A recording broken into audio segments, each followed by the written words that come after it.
Pemirsa, PT Bukit Asam Tbk yang kini menjadi anak usaha Mind ID telah menjadi emiten di Bursa Efek Indonesia sejak akhir 2002. Rekan Anggi Pasaribu akan menyampaikan berbagai informasi untuk Anda. Silakan Anggi. Ya, Rudi dan pemirsa, sejak hampir 19 tahun lalu saham PTBA telah menjadi salah satu pilihan pelaku pasar di bursa saham. Dan berikut ini kita akan menyimak datanya.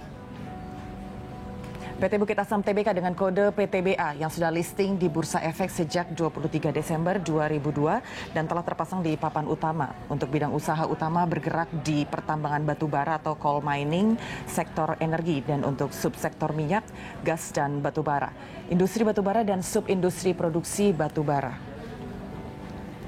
Untuk para pemegang saham dari PTBA diantaranya ada PT Indonesia Asahan Aluminium Persero dengan kepemilikan saham sebesar 65,93% atau senilai 7,59 miliar lembar saham.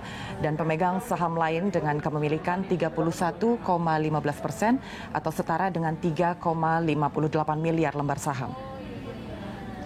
Dan berikut ini pemirsa untuk pergerakan nilai saham dari PTBA seperti yang dapat Anda saksikan di layar kaca. Tanggal 4 Januari saham PTBA senilai 2.790 dan kemudian bergerak naik di level 3.040 per 13 Januari. Kemudian terkoreksi cukup dalam pada tanggal 3 Februari ini di level 2.410.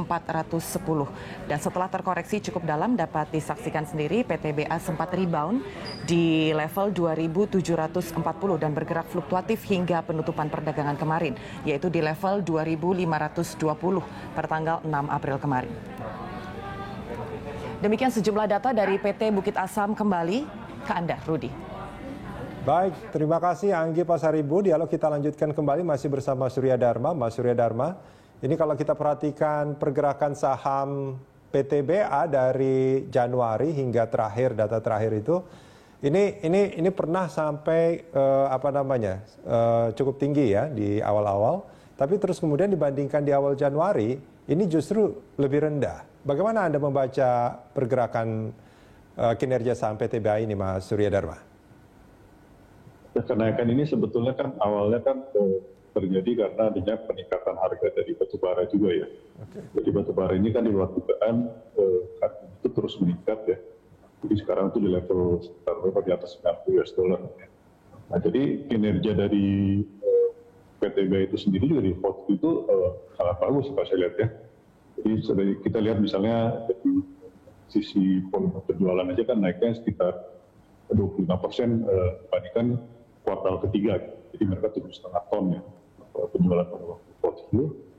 Dan itu year on year pun lebih tinggi dibandingkan 2019. Setelah kita ketahui kan 2020 ini kan ada COVID-19 gitu istilahnya kan. Jadi itu memang harga itu sempat membuat, apalagi pada waktu awal Januari ini kan euforia di pasar kita kan sangat tinggi karena banyaknya retail-retail yang bertransaksi sangat aktif ya. Okay. Jadi itu membuat harga-harga saham itu naik termasuk harga batubara juga ya. Oke, baik. Terus belakangan itu memang agak sedikit tadi penurunan karena indeks kita juga turun karena ada beberapa hal seperti US Treasury yield yang naik terus kan yang menekan juga beberapa bursa gitu ya, termasuk Indonesia juga. Baik. Nah, itu di satu sisi juga sebetulnya orang-orang tuh mulai berpikir mulai melihat dividen yield dari beberapa perusahaan termasuk PTBA yang diperkirakan kan biasanya yieldnya cukup tinggi ya. Baik. Nah, itu juga mungkin meningkatkan harga dari saham itu. Baik. Tapi belakangan karena memang hasil LPS ternyata dividennya lebih rendah, itu menekan harga PTBA. Gitu. Baik, support resisten di 2021 ini akan seperti apa, Mas? Kalau saya sih target price ke 32 pastinya. 32, tapi memang itu kan di akhir tahun ya. Jadi selama ini mungkin masih bergerak di level sekarang ya mungkin 2,8 gitu ya, sekitar segitu. Tapi memang efek negatif dari dividen tadi kan masih terasa ya. Okay. Jadi mungkin masih menunggu cerita juga kuartal 1 ini nanti resultnya seperti apa kan, itu yang ditunggu. Apakah lebih bagus dari Q4 apa enggak? Baik, Mas Surya Dharma, terima kasih banyak sudah bersama kami di Corporate Action. Pemirsa, Corporate Action segera kembali usai news update sesaat lagi.